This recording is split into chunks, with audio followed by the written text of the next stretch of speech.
Welcome to the Recover You podcast. I'm Kylene. And I'm Patrick. We are a couple in recovery From sex addiction and betrayal trauma. Together, we share our story to encourage you on your journey.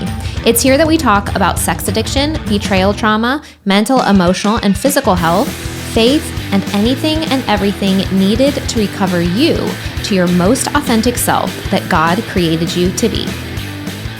Welcome, everyone, to this new year, new episode of Recover You, and first episode of season 4. I was sitting there as you were going through it. I was like, season 3? Season 4? Season 4, wow. Right? Yeah. I hope I'm right. No major plot twists on this season, I don't believe. Mm-hmm. Yeah. So welcome. We're glad you're here. Maybe you've been here for all of our other seasons, and maybe you are brand new. Today, we're going to talk about what to do if your partner just discovered that you are a porn addict. And I was thinking that, sometimes around the holidays, there are more discoveries. So maybe this is the very first episode that you're listening to, and we're glad you're here. And we're going to kind of walk through some of the steps. And we're going to talk about some of the tangible, like practical, here's what to get connected to, but then we're also going to talk about some of the relational dynamics as well, like kind of, things that are going to be helpful really early on if we can get these things in place. I think the thing I wanted to add is this is not like fixing your water heater, right? You're not going to download like a video to watch how they fix it on YouTube and then have a parts list or something like that. So, but you can use these things in that fashion. But my point is there's going to be a lot of emotion. There's going to be a tremendous amount of emotion on both sides. And so as you move through the emotion, these are good things to pull back up and say, okay, where am I at on this? Am I doing everything that I need to do? Because you have to really commit to this process. This is not something that you half-heartedly do or only do a portion of them. These, when you and I lay out what you should do after you've been discovered, it really is a comprehensive list that we recommend you don't take any shortcuts on. Yeah, no shortcuts. And right. To your point, one of the helpful things for people just at the beginning phases is going to be knowing that this is a marathon, not a sprint, and that it is a multi-year process. Now, that multi-year process should be progressive, and you should see more health and more happiness and more goodness and more, all these things like through that time. It's not like nothing good happens and then year 4 happens and all of a sudden everything's fine. That's not what I mean at all. Or like I'm going to be suffering for like the next 3 years. No, but in order to get to the place in life where this behavior no longer impacts you, where this behavior is a blip, it's a chapter, it's not a defining part of who you are, it no longer pulls you, it no longer compulses you, it no longer does any of these things, that is a very deep, very long process. You can get into sobriety really quickly, and I would recommend going back and listening to the sobriety versus recovery episode, because that's going to be a really important piece of, if you're just starting on this journey, really understanding the difference between the two and having the mindset of, I want to get into sobriety very quickly. But what we're talking about in terms of this taking a long time and having a long-term marathon mindset is we don't just want you to get into sobriety. We want you to move so deeply into recovery that that you are living a deeply fulfilled, happy, restored life that is probably better in a lot of ways than before discovery. Right. And so we have several episodes even at the end of season 3 where we were sharing like, here are the benefits. Like we're coming up on year 5 in a couple months here. And here are some of the things that we have learned and some of the benefits. So all of those are there to encourage you. But like I said, I know the holidays, we hope you all had great holidays. And we know that a lot of times there are new discoveries over the holidays. There are heightened emotions over the holidays.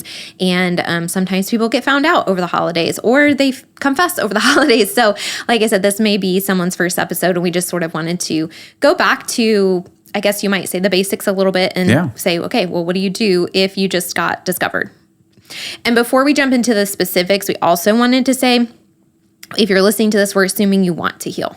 Yeah. But what I'm going to encourage you and ask you to do is, I really want you to be honest with yourself first, like really deeply, deeply honest. Like, do you actually want to heal? Because if you don't, your partner deserves to know that. Mm-hmm.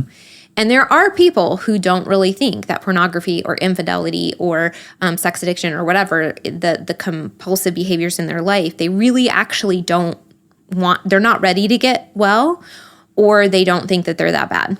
And if that's you, we just ask that you're honest with yourself and with your partner because they deserve to know. One of the most damaging parts of these relationships is lack of honesty and someone being told something that is not actually true or that is not actually reality, or being given hope that is false hope because you're not willing to do the work. And so we are here for you and we want to help you if you're ready to heal. And if you're not, we just ask that you be honest, with everyone involved, because that's it's that may sound really crappy, but it's honestly kind. And I also feel like don't use somebody else's relationship definition of fidelity to govern yours. So, for example, if your spouse is like, I don't want you to look at this, I view that as being unfaithful, that the standard has been set, right? And so it's not that, well, my brothers looked at porn and they're fine, or my dad did, and my mom and dad are fine. No, this is about what's happening in your relationship. So be respectful of that. And to your point, if that's not something you're committed to, then, be honest about that and say, hey, I'm not going to change. I'm not going to, don't go through the motions, because that can almost feel more worse. Damaging and causes more psychological trauma. Right, right. Okay, so what do? We're assuming you're here because you want to heal, and we're happy you're here. And this is why we're on season 4 now. We're so excited. Yeah. We want to help you get into way beyond sobriety and into recovery. So we're going to start with tangible steps. What do you start out with? You just got discovered. What are you going to do? And we're also going to say, these are the things that we see when people are really, really successful. They do wholeheartedly. And as soon as they have the option to get the resource, they get it. So we were very lucky in that we got the resource week 1. And we started jumping at everything week 1 and week 2. And I can't tell you how helpful that is. Now, I've also worked with clients who they've tried other things for several years because they did not have the resources. And we also see that as soon as they begin implementing the resources as they find them, that things still shift. So if this is day 1 for you, or this is day 1 of having the resources, it's not too late. Implementing them is helpful no matter where you are on the journey. Right. So the number one thing for the addict or for the person who has been discovered, whether it's infidelity, pornography, or sex addiction of some kind, is to connect with a CSAT. That's a certified sex addiction therapist. Yeah, and there's a lot of ways to find that. So in some places there's not a lot of local ones, but certainly look locally, see if you can find one locally. There are online groups or online therapists that will work with you, depending on if they're licensed in your state or not.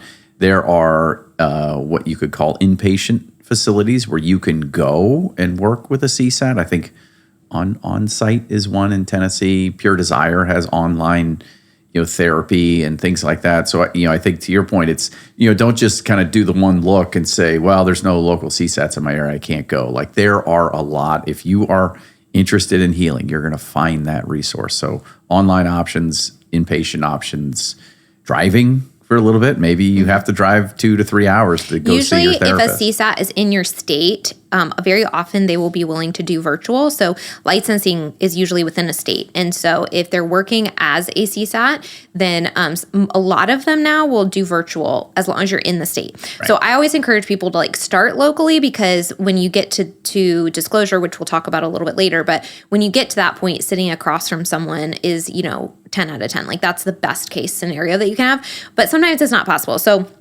But if you can start locally, that's great. Even if they're within your state, maybe you can drive there later or for a couple sessions. That's great too. And then alternatively, there are people that will, like you were saying, do virtually, or, depending on the severity, you can do inpatient or 30-day or 90-day intensives. But what I would say with intensives is they are not an end-all solution. So with intensives, I would always say if you're going to do an intensive, whether it's a 3-day or a 90-day stay, that anything that's like that is just a kickstart. That is there to create momentum for you, to help you get into sobriety. It is there to encourage you and to give you tools. But that does not mean that the work is done. So we would still recommend connecting with a therapist, connecting with someone locally or virtually, or however you end up doing that, when you get home, because you want to take all of that information that you just learned, whatever sobriety you've accrued under your belt during that time, and take that momentum and keep going. And like we said earlier, this is a multi-year process for the deeper recovery. And what they typically say is 3 to 5 years. And I also share with my betrayal clients that I recommend the exact same process and the same types of tools and the same type of practitioners, regardless of whether it is infidelity, regardless of whether, well, I'm going to say all of it's infidelity, but what I mean is regardless of whether it's like a physical affair or pornography or, prostitution or whatever it is. Mm-hmm. I always recommend the exact same steps because the brain patterns are the same. The reason we make these types of decisions in our life is the same. And so the process of healing, it follows the same trajectory.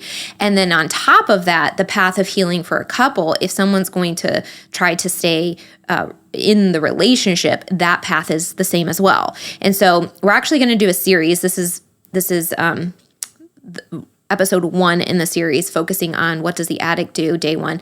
Then we're also going to do an episode, what does the betrayed partner do when she finds out? And then we're also going to do an episode, what do you do as a couple for reconciliation purposes? So those are, if it seems like we're skipping over some pieces, those are coming.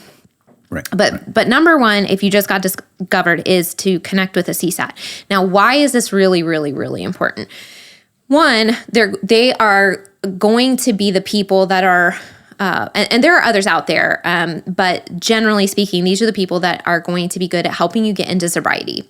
Mm-hmm. There are other people, other trainings, other practitioners and coaches and stuff that may also be really good at this. So we recommend CSAT as like your starting point, but it's not always the final end trajectory person that you work with. And we'll talk about that in a minute. But usually a CSAT is really great for at least 2 things that are your primary foundational starting point.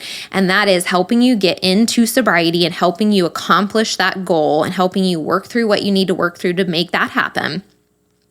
And then number 2, they are trained in helping you go through a disclosure with your partner, which if reconciliation is on the table is going to be necessary for most people. Yeah. And that's where you sit down and kind of share what you've done. But in order to do that, you need to work with someone to help you think through and to help you get ready emotionally and to help you get sober enough that it's like good timing for everybody, all those sorts of things. So a CSAT is typically the first person to land and to kind of help you. They are the stabilization phase. Yeah. And what's critical through that point is you may hear from your spouse, well, why did you do this? Why these things? And you may be wondering that yourself.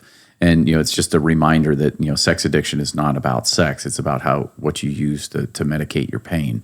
And so a CSAT is going to be fantastic at tying in and starting to look into your trauma. So you're right. There's the practical, measured, deliberate part of what you're talking about with moving towards disclosure, but then they start to kind of help you peel the onions back on the big answer or the big question, which is why was I doing this? A lot of the preparation for disclosure is creating this timeline in your mind of how all the pieces connect. And so they're really good at helping you sort of think through all of that. I'm also going to put a little asterisk in here.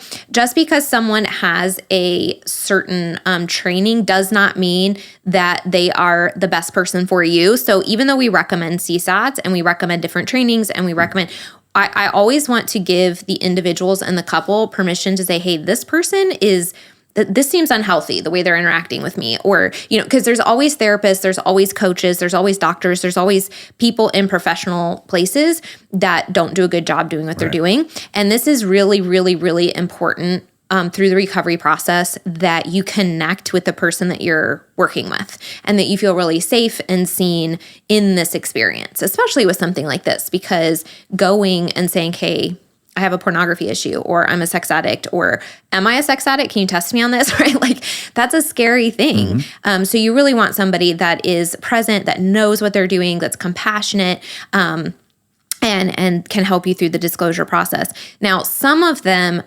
may begin helping you process the deeper stuff, like the emotions, the trauma, the beliefs that you have, like all of the why. Not everyone is trained in like the trauma modalities. Not every CSAT is trained in that. So they may be able to get you through sobriety, get you through the disclosure, kind of bring awareness to some of the connections, put some of the puzzle pieces together.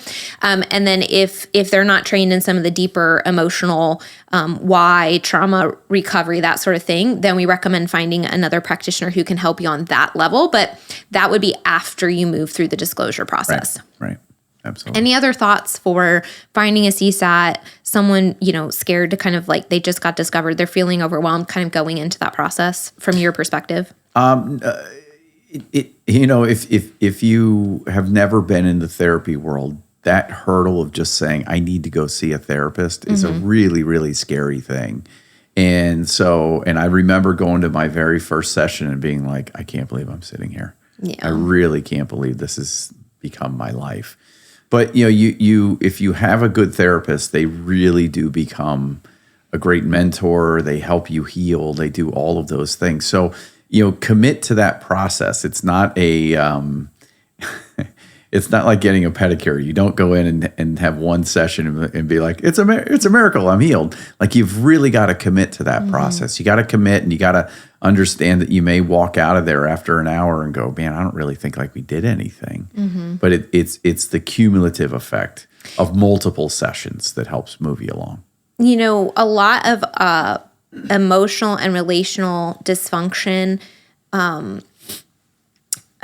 creates a lack of safety in people and like creates trauma. We have relational trauma, we have experiential trauma, we have all these different types of experiences where we have pain as human beings.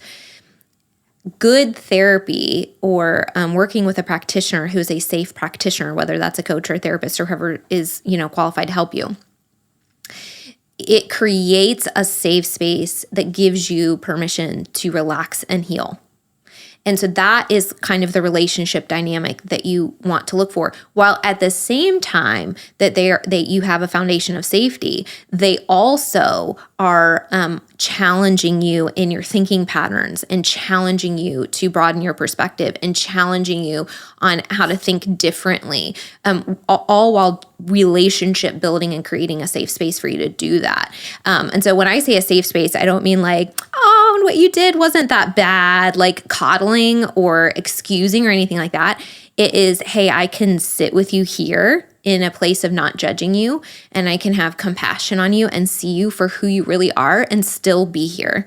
And I'm gonna listen, and I'm going to provide feedback, and I'm gonna help you. That's like a good relational professional experience. Yeah, and that's a really good point, because I do remember I look forward to going and sharing how the week had gone, maybe some of the many difficult conversations you and I had, and I didn't know how to manage them and that sort of thing. So it wasn't, your therapist becomes an ally to your healing, not an ally to your story and you getting away with things. That's not what I'm talking about, but an ally to your healing. And so it really, we had him on the podcast, but he was just, I always felt like he was there for me to help me heal. So. Yeah. So taking the first brave step to connect with that person is going to be really important. Okay. The second tangible thing that we're going to ask you to do is to tell someone that this just happened. And this, I feel like, is almost even scarier maybe than going to see a therapist, right? Because you're like, well, I'll go to my therapy session. It'll be super private. Nobody in my life, none of my families, none of my friends have to know. My life, essentially, even if I'm going to therapy, can still stay in this contained little bubble. And I'm going to challenge that a little bit, because addiction happens in secrecy and healing happens in community. And so it's going to be really important that over time you tell somebody, that somebody knows, and not your partner. They already know. They're dealing with their own trauma and their own wounding, and we'll talk about that in another episode. But you are feeling overwhelmed and you are trying to get connected, and this is a real thing that's happening in your life, and it gets better when people know, which sounds super counterintuitive. So can you, as somebody that did that and maybe did it to the extreme, talk about how that feels? And also, of course, we're always going to say, use your discernment in terms of who you're telling, because if you feel like people in your life are safe people, tell them. If you feel like people would have a horrible response and you know that because you've told them other things in your life, don't tell them, right? So we're not saying go find the least safe person and tell them your most vulnerable secret. We're saying, hey, like if you have a really good friend that you trust, if you have a family member that is a really kind person, maybe find one person in your life and tell them your story. Yeah, I did tell a lot of people. And I would say that you like opened the door and then he's like, and then I'm going to tell this person, and then I'm going to tell this person, and then I'm going to tell Kylene. He'd come home after work and be like, Kylene, I told so-and-so. And I'm like, oh my gosh, can you stop telling people? Yeah. Well, I mean, but I needed a minute, because this was so early. I was fortunate though, because everybody was supportive. Now here's the thing. Support shows up in a couple different ways. You have people that go, hey man, sorry to hear that you're going through that. Let me know if you need something, right? And then that's it. And they don't judge you. They just, or maybe they think later like, wow, that's crazy. Or, and then you have some folks that further on may end up coming up with an opinion that you may disagree with. But I had a couple of friends who were really, really supportive and just. And what does that look like when we say supportive? They would check in with me. They would call me up and be like, hey, are you okay? I actually had one friend in particular that as I moved through the process that I needed, and I recall this when you went out of town for the first time. He was like, hey, if I'm a guy that you need to call, put me on the list. And he wasn't going through his own struggle or anything like that. He was just the guy that kind of understood that, and there was, I have another friend who, his whole family struggled with alcohol addiction. So he kind of understood the addiction side of things. So he and I would have a lot of conversations and he would ask questions and stuff like that. So it was just, these were people who were kind and they were supportive. It was nice when they asked questions and said, hey, how can I help? As with anything, especially the nature of this, a lot of people have some different preconceived notions that aren't always accurate. For sure.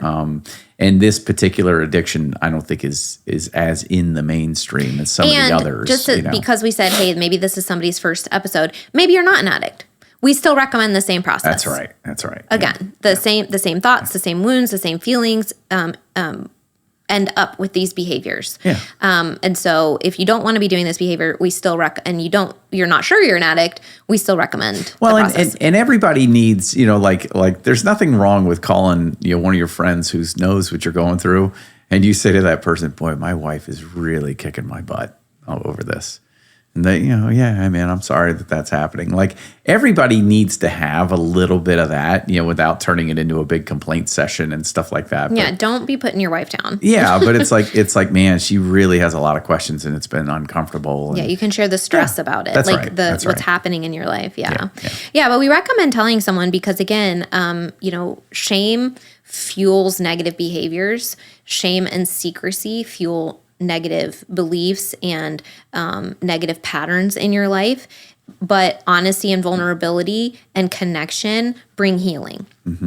And so some of the most scary things that we can possibly do in life, going and asking for help from a therapist, telling our best friend that we're struggling with something really, really scary and vulnerable, and then connecting with other humans going through the same thing that we are, those are really scary things.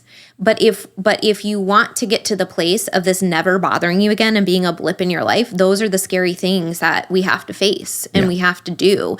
And it only helps you. And, I would venture to guess, and you can maybe speak into this as the person who did it, ripping off the Band-Aid, as painful as it is, only helps you get there faster. If you I think sometimes people are so afraid to tell people in their life, whether it's a family member or a friend, that's like the one hurdle that they just won't do. And they hold on to that perception. And I think that's damaging. I think it's damaging for the betrayed partner because that limits like their ability to live authentically with what they're going through when nobody in their life knows. But it also limits your ability to live authentically in your life because you might get into sobriety, but you're still living a big secret. And nobody knows that you've gone through this thing and that you've healed. And that will weigh on you even subconsciously over time. And you may not even know that it's weighing on you subconsciously, but because you haven't tasted what freedom feels like. And freedom feels like people in your life knowing who you are.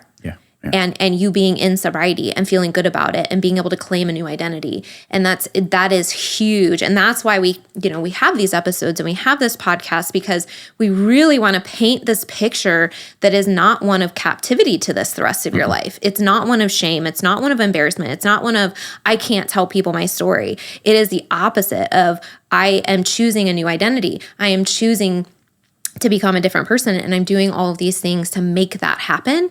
And then when I'm doing those things, I can tell people, because that's where connection and healing happens. Well, and as you're telling that story, the very first guy that I told, I actually went to his dad's funeral this past weekend. And as embarrassing as it was, your secrets, make you sick. Your secrets die in the light. I don't think everybody in his family knows the story, but a lot of his family knows the story. And I was like one of the family this weekend. And so, it's like nobody brought it up. Nobody mentioned it. Nobody said, stay away from my wife. You know what I mean? There was nothing like, nothing like that. It was acceptance and that's important in your healing process, to know that, hey, people still love you. And that's a really huge part of healing the wound that goes into why you act out. Because a lot of times, one of the primary wounds of addicts is that they're unlovable, or that they're unworthy, or that, it's relational. And sex addiction itself is an intimacy disorder. Right. So some of the scariest things have to do with intimacy, because it requires vulnerability, which is what we're talking about. And so in order to go the opposite direction of the addiction, we have to turn around and do the hard things of saying, I'm actually going to show people my gooey insides. I'm going to tell them my scary stuff. And then some people will be able to handle it, and they become your greatest advocates and your greatest support system. And some people may respond neutral, and some people may respond a little negative, and you just know from those responses who you tell more things to in the future. Yeah, and in this particular individual, as since I brought him up, he through the years, like every time I hit an anniversary, I always kind of be like, hey man, I just want to say thank you, because he was really supportive, through the process. And he always gets emotional, because he's like, he looks at it as, he's so thankful that I trusted him. Yeah. And so it's a big deal. Yeah. You okay? Yep. Yeah. Sorry. Well, it's really, you guys had a great relationship before, but now it's like real life deep. Yeah. Yeah. There's nothing you guys wouldn't tell each other, I think. No, not at all. Not at all. Yeah. And you tested that theory and proved it out. And it, so he felt honored that I was able to kind of pull him into that secret. And then he was so much a part of giving me perspective and helping me through some of these hard things and stuff like that. Yeah, and I would say too, like when we're talking, saying, hey, tell somebody, sooner rather than later, but I totally get if it's not like week one, right? Like maybe you feel like you need to have 30 days of sobriety under your belt. Cool. But I will just say this.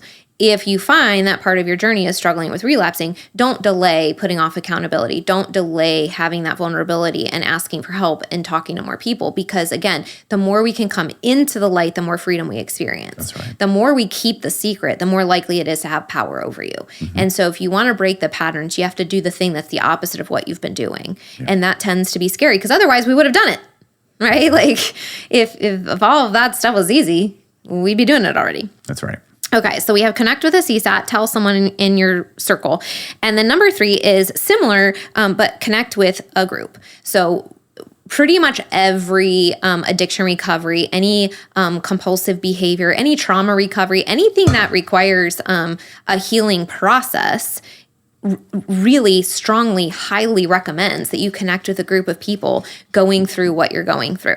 And there's no difference with pornography, with infidelity, with sex addiction. And again, there's a spectrum of behaviors here. And so, be careful of going, well, my behavior isn't as bad as somebody else's, or, oh, their behavior is so much worse than mine, or my behavior is worse than theirs, or, whatever that might be. You're all in the same boat. Betrayal, you've hurt your partners, you've hurt yourself. There's life consequences to this. You're engaged in something that you want to stop, so it's okay that everybody has a different story. And it's actually a really, really good thing that everybody has a different story in terms of connection and support and being able to recognize the pain in somebody else. So connecting with a group can be incredibly important because you want advice, you want accountability, you want to be seen, you want to be encouraged through this process. And there's nothing like peer support of people who have like been through it and know what you're feeling to be able to offer that for you. Yeah, the group experience, and I've talked about the three-legged stool of my healing.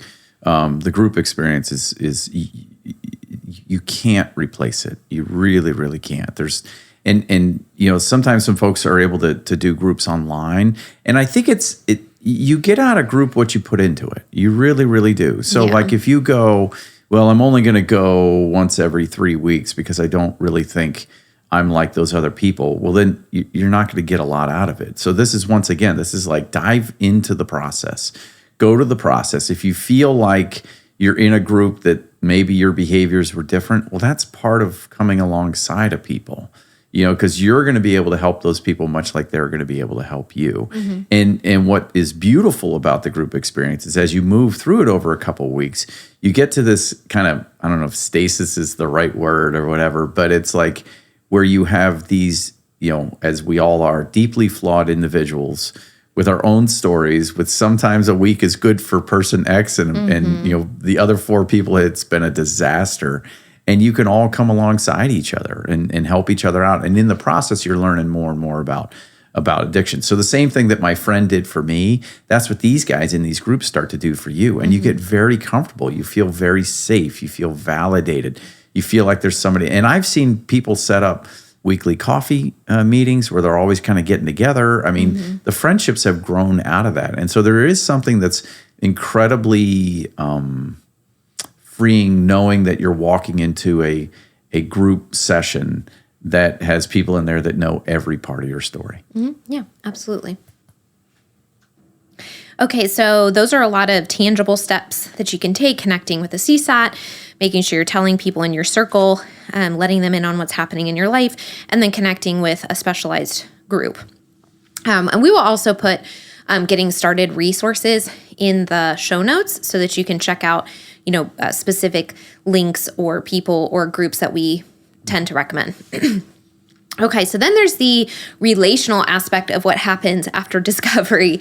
And so there are some tangible steps to take. Like we just said, connect with this person, make sure you make this call, tell somebody. But then there is in the home, the heightened emotions, and my partner just found out. And there are some mindsets and some behaviors that are going to be incredibly helpful if you do them, and very incredibly unhelpful if you don't do them.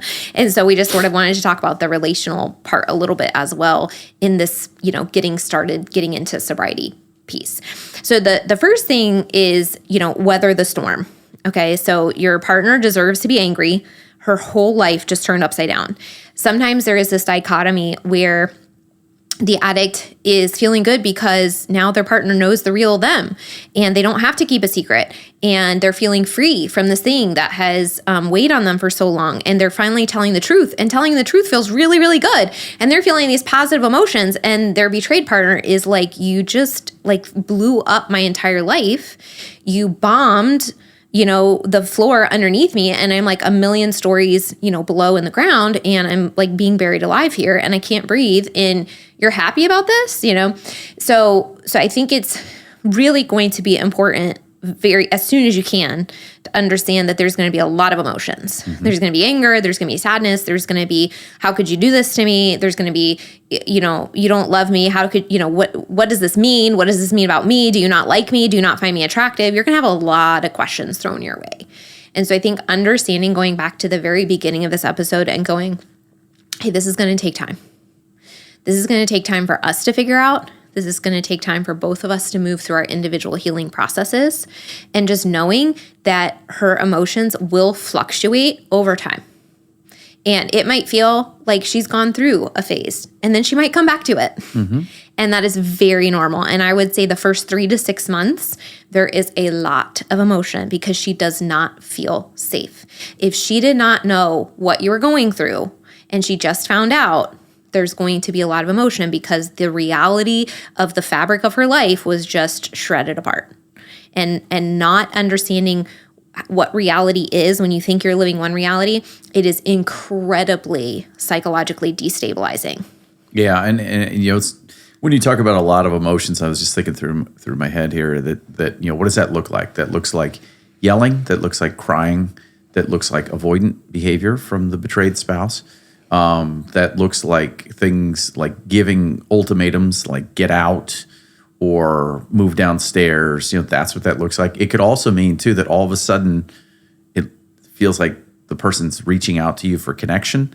And so you have and this. that can feel confusing. Yeah, and it's she might have just yelled at you like 2 hours ago. Yeah, then wants to hug you, and then 15 minutes later doesn't want to see you. So those are the things that can. And she's not crazy, by the way. Right. This is normal traumatic responses to reality being taken away very abruptly. Yeah. The brain is trying to figure out reality, and you were someone that she trusted, and now her brain is saying you can't be trusted, but she has a lived experience of so many years trusting you. It's very confusing. Yeah. And that is a normal psychological response because it's trying to make sense of what just happened. Right. So I think, and we have talked about this a lot. Go buy the book Help or Heal, because it's going to help you as you start to navigate and go, man, how do I manage this? But you just have to understand it. And I always remind the guys in the group, hey, what's it been about 48 days for you? And they're like, yeah. And then they smile because they know it's so, and everybody hears the 3 to 5 years thing, but everybody gets impatient because they're like, well, I'm at 62 days. Why aren't things healed? I'm like, well, it's going to take everybody some wants time. that. Betrayed partners will be, everybody wants a couple months in to go, hey, like, he's sober, shouldn't I be feeling better? And it's like, whoa, emotions take a long time. When trust is destroyed, that takes a long time for the brain and the nervous system to heal. And so what we're saying, when we say weather the storm, recognize the timeline. How does this resolve relationally and emotionally? Safety. Right. Safety. So do all those tangible things so that so that you can get into sobriety. Sobriety is going to provide a lot of safety. Right. 2, it's going to demonstrate proactive action and your partner being able to see that you're doing this voluntarily, that you want to heal and that you're taking action on these things. That's going to lay a foundation of safety. Getting into sobriety, staying in sobriety, these are the things that begin to lay a foundation so that the brain in its hypervigilant trauma state can begin to calm down. So know that these are really, really normal responses, and your behavior has a significant influence on how long they stick around. Right. A significant influence. Yeah. If you can, get into recovery and be a safe place and weather the storm and keep going and get into sobriety, it makes a tremendous difference. Yeah. And, the one thing too is like, you don't go from being, in my case, I was manipulative, I was deceitful, I hid a lot of things, right? I was lying to you, I was lying to myself, right? So you don't go from that to the very next day being the most truthful. And it just doesn't happen that quickly. So as you make this effort to say, and that's really what I encourage, is try to be as truthful as you can. Pursue being truthful. You may get it wrong, even though you're well-intentioned, because it's just been a pattern of your life. But if you make a mistake, say, hey, I'm sorry. I'm gonna, you know what I mean? Like I remember you being like, you lied. And I'm like, I did. You know what I mean? Like it was just so hard in my head as I was trying to figure out, and because you're in addict brain too, as you're kind of going through this, so you're not 100% locked in within the first and again, week, this is why it's so important to connect to the resources and get into sobriety, because the window of grace for that phase is fairly small. Right. You need to get honest. You need to get into sobriety. Because these are not behaviors that only impact you. These are behaviors that have destroyed now somebody else's life. That's right. If you're in a relationship. Yeah. So absolutely crucial for the mental, emotional, physical, and psychological health of this person that you love, that you're able to create a stable foundation. And the absolute foundation of healing for a partner is that you get into honesty like as soon as possible. Right. And there was a little bit of I'd say maybe a couple weeks, maybe up to a month, where there were still some things that was like, hey, you said this, but It was fairly quickly in the grand scheme of things. Like, we're not talking like 6 months, 9 months, a year here, where you were not being completely truthful. It was like 2 months or 2 weeks to a month, maybe, where I was asking a bunch of questions. You were pulling information out and trying to answer them, and then I'd catch you in some inconsistencies. But through that process, I could also tell that you were connecting with the resources. You were doing it very proactively, very intentionally. You were trying really hard. You were extremely emotionally distressed about the addiction and wanting to heal. So I had like a lot of positive signs. I wasn't seeing you like intentionally being manipulative and lying and trying to hurt me and like trying to, when it seemed more like it was things kind of falling in the gaps, as opposed to you going, I'm going to lie to Kylene, I'm going to hold this on purpose. And so that, I think, helped me keep going, even though there was so much to wade through and figure out. And again, the timeline was fairly short, and I saw all of these other things demonstrating that you were sincere, that you were getting into sobriety very quickly, that you were connecting to the resources very quickly, and that you were doing it on your own for you, and that, the honesty got better and better and better really quickly. And part of that was you began confessing too. I didn't have to drag it all out of you. You became proactively honest very early, like day 2. You started telling me stuff. So all of that sort of played into my ability to go, hey, I think you want the right things, and you started your healing journey quickly. Yeah. So within that, the second thing we wanted to mention relationally is take ownership as soon as possible. So even if, there are some things falling through the gaps, or there's an inconsistency, or your brain remembers something, or whatever it is, the sooner you can take ownership of your behavior, the better it's going to be in your relationship. So one of the things I mean by this is your partner is in no way responsible for your behavior. Right. There is 0% anything that she could have done or not done to make you do what you did. You could have the best relationship in the whole world, and you still have somebody that acts out in an addiction. You could have a really a relationship full of conflict, and somebody acts out in addiction. It's not the other person's fault. Right. And so when you are going through this process, you really want to be careful early on, never to go, well, I've been learning about, I'm just pulling this out of the air. Well, I've been learning about addiction, and that addiction comes from negative emotions, and stress is a trigger. And, our relationship is really stressful, and we fight a lot. And so you really were a contributing factor to my addiction. Absolutely not. Nobody is responsible for the choices you make except you. So while that's important that you do that process of learning how to manage stress, and yes, you may have relational stuff like conflict, like communication. Those are relational issues that may need to be worked on. That is separate from the addictive pattern. That is totally separate. And I want to be very clear about that. So when we talk about an addict taking responsibility, helping the relationship, that's a huge, huge piece of what that means and what that looks like. And if I could tack on to that too, is as you work through the trauma work to kind of understand why you ended up here. And I've heard some really sad, horrific stories of things that happen to people. And you don't want to qualify that to the person that you just really hurt. There is going to be a time when you can talk about those things, and you can say, hey, this happened to me when I was young, or whatever that may be, or if that's part of your story as a couple. But one doesn't excuse the other. Right. You know what I mean? So it's like, well, if you would just understand that this happened to me as a kid, and you should be more forgiving of what I did. Like, here's a really good example of that, like from my side. Okay. So like I have OCD, I have ADD, and I have like complex trauma because of all the stuff that's happened in my life.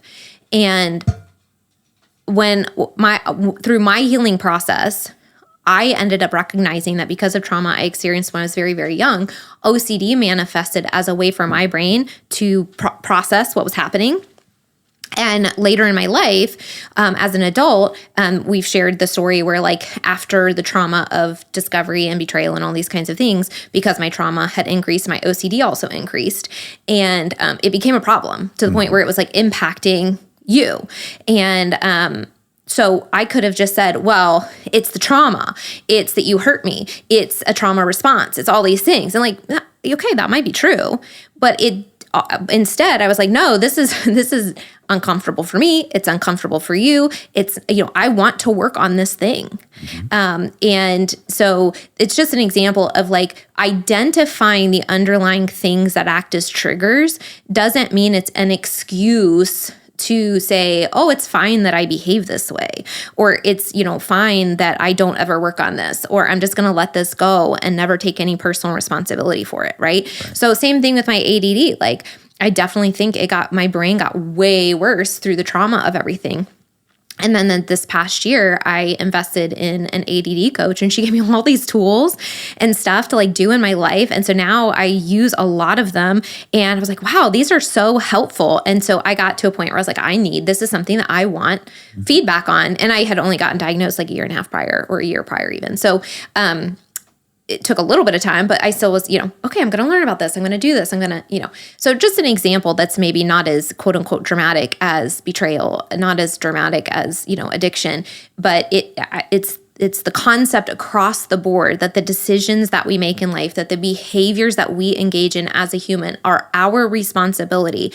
Other people are responsible for their behaviors. And then relationally, like, yeah, we do have stuff to work on. We need to make sure we work on communication. We need to work on, making sure that we are being on, whatever it is that we need to work on. But that does not have anything to do with the decisions I make as a human being in terms of my behavior. So if I was going to punch a wall, I'm not going to blame Patrick for that. That was my problem, that I didn't have tools to manage my anger. Right. That's not, your fault for making me angry, right? So yeah, you could kind of break that down further and be like, well, let's talk about the relational dynamic that allowed it to escalate that high. But again, they're separate, and so you can't get them conflated. Yeah, that's good. So we want to take ownership for the choices that we make in life, and we also want to take ownership of our healing. And then through the addiction process, we want to take ownership of how it's impacted other people. Yeah. And if you're married and you've looked at pornography, or you've had a physical affair, or whatever it might be, that has now hurt somebody, which is why you're listening to this episode. So we want to make sure that that the best way to help that person heal is to go, I know that this was wrong. I know that I did this to you, and I'm sorry. Yeah. With no qualifications. There's another day where you can talk about conflict resolution. Right. There's another day that you can talk about communication. Yeah. I think it's really, important that, and couples will end up doing this, and it's really harmful to a relationship with scorekeeping. And so just be, you can figure it out when you go, I know I did this, and you find yourself talking to yourself this way. And you say, but I remember there was that one time that she talked to that guy, right? And let's say it's not even the same thing. It's like, you carried on a 15-year sex addiction, and she ended up talking to a guy, and that was it. And it wasn't. She had lunch with a friend from college. She had lunch with, right. And so you're like, so be careful with the scorekeeping. You're in a wounded state, and you're not thinking clearly when you start to scorekeep. So I think as the recovering addict, always kind of go back to that extreme ownership, mindset of hey, this is on me. I need to fix this, because I can speak from experience. As I fixed myself, our relationship improved. Well, and just going back to like the trauma response and everything too, like in the midst of the trauma response and the hypervigilance and discovery and all these things, that is not the time to go, hey, we're going to work on our conflict resolution and our marriage and all this kind of stuff. You getting into sobriety and taking ownership and demonstrating proactive healing as quickly as possible and being as honest as possible upfront as soon as possible, that is going to help her brain and her emotions calm down. And the opposite is also true. The longer those things take, the more the emotions can escalate. And again, we're all in charge of our own stuff. But, it's a really, really, really normal psychological trauma response to feel incredibly destabilized. And so what we want to do to help everybody in the situation is create safety as soon as we can. And honesty and proactive engagement in healing is what calms the situation out, puts the fire out. And so then she can go, okay, I see that he's doing his stuff. I still have a lot of emotions, but maybe now I can go connect to my own resources and get working on my own healing. Yeah. But if it's constantly like trigger city in the house, it's going to be a much slower process. Yeah. We just want to wrap this episode up. It's we're not able to be totally comprehensive in a 45-minute episode. We've given you some tangible things and some relational things. And Patrick, I think you wanted to say. Yeah, the one thing, and I think this is really important, you may be filled with this urge to love bomb.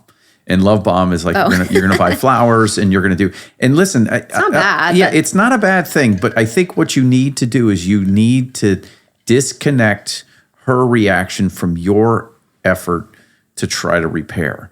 So, for example, you give her flowers, and we talked about this in the previous episode. I wrote this poem for you, that was about our marriage and stuff. And when the first time I handed it to you, you were like, whatever. But I really poured my, my soul into it. But that's just the way that goes. So do the right thing for your partner because it's the right thing to do. Right. And so if you're thinking about her and you want to get her flowers because you're feeling really bad and you're like, I've really hurt you, give her the flowers and say, I know I've really hurt you and I'm so sorry. But don't be expecting her to go, oh my gosh, you got me. You're like 3 days into sobriety. Okay. That's right. Like she just found out. She's going to be sad for a while. You know what I mean? So that's what you're talking about. That's right. And that goes into weathering the storm. And you just have to keep doing the right thing. Yeah. And don't expect things to make her happy. Expect good behavior and health demonstrated consistently over a significant period of time. That is what is going to build the relationship back up. Yeah. And it has to be consistent because every time we go back to some sort of rupture, whether it is a relapse or a lie or a manipulation or something like that, every time we go back for the betrayed partner, it takes longer to heal and longer to trust. Mm-hmm. So we want to make those experiences as minimal as possible. And so that's where being honest, taking responsibility, getting into recovery, being proactive, doing all these things as soon as you can, that's going to help everybody, not just you. It's going to transform your life. But relationally, it's also going to help your partner begin to heal as well. Yeah, I think what you're really trying to do is you're trying to decouple the status of the relationship to the short-term things that you're doing. So meaning you don't want to be like, well, I took out the trash 5 days in a row and I sent you flowers. Why aren't we healed? So it's not going to work that way. You're taking out the trash and you send her flowers because it's the right thing to do because you hurt her and you're a contributing member of that household. And if she still wants to close the door and say, you sleep downstairs, that's her prerogative. Yeah. Through this process. You can't rush the safety. So you just have to continue to do the right thing. If that means that you feel the need to love bomb a little bit, as long as it's consistent. Well, so I would say there's a difference between genuine gifts of sincerity versus love bombing. If you're going to use the term love bombing, it is negative because it is manipulative. That's right. I'm going to shower someone with gifts, to your point, with the expectation that it does something for me. Mm-hmm. That's more love bombing, where I'm going to manipulate their emotions by giving them something because I know that's a button I can push. That's their soft spot, or because I think it's going to make me look good or anything like that. Don't do that. Right. But if you are like, my heart is breaking because I see your heart is breaking and I'm so sorry that I did this to you, and you write her a nice note, or you say, can I buy you a nice dinner, or can I give it? That's okay. Yeah. But check your motives. That's kind of what you're saying. Yep. Yeah, absolutely. So we hope that this episode is encouraging, because I know that we talked about a lot of really hard things, a lot of vulnerable, scary things, like talking to people, telling people your secrets, going and sharing with someone, connecting with a group, weathering the storm of your partner's emotions. Oh my gosh, this is so overwhelming. This is like a lot to do, and I get it. Take a deep breath, because if you are really early on in this process, we are 5 years in and we can tell you our life is transformed, and it is different, and it is better, and it is so good. And we want you to experience that. And we don't just want you to get into sobriety and struggle with this the rest of your life and think that this has to hang over your head. We want you to know that you can go from wherever you are today to creating a life that feels so good and is so healed and is so happy and is so grounded, whether or not your relationship survives. You as a human being have that as a potential. And so we want to put that message out there that recovery and freedom is possible, and that you have the power to make that happen. Right. That's why we share the tools and the steps that we find that people that make it there, these are the things that they do. These are the mindsets that they have. These are the steps that they take. And so we just want to help you get started on the strongest path today. Anything else you want to share about kind of jumping in, Patrick? No, I mean, the only thing is, hey, I want to just remind everybody, it's a long process. Yep. It takes time. It is, for the addict, it might be the hardest thing that you've ever done. But I tell you, when you go through and you have staying power through hard things in your life, there's always a great reward on the other end. And it may not be the status of your relationship, but if you push through that and do the right thing over time, you become a person that lives with integrity. And you can't take that away from from yourself. Yeah. Every day is a new opportunity to choose health and freedom. Make that choice today, and we'll see you next week. Woohoo! If you're listening to this, it means you've made it through an entire episode. Part of recovery is spending time engaging in healing and self-growth activities. We are thankful that you chose our podcast to be one of those activities today. Make sure you reward yourself for that accomplishment. If you've enjoyed this episode or this podcast, we would love to hear from you. Please take just a few moments to leave a rating and review, letting us know your experience with Recover You. We not only love hearing how these episodes are helpful, but ratings and reviews help others just like you who are searching for recovery information and support find the podcast too. We can't wait to hear from you. See you next week.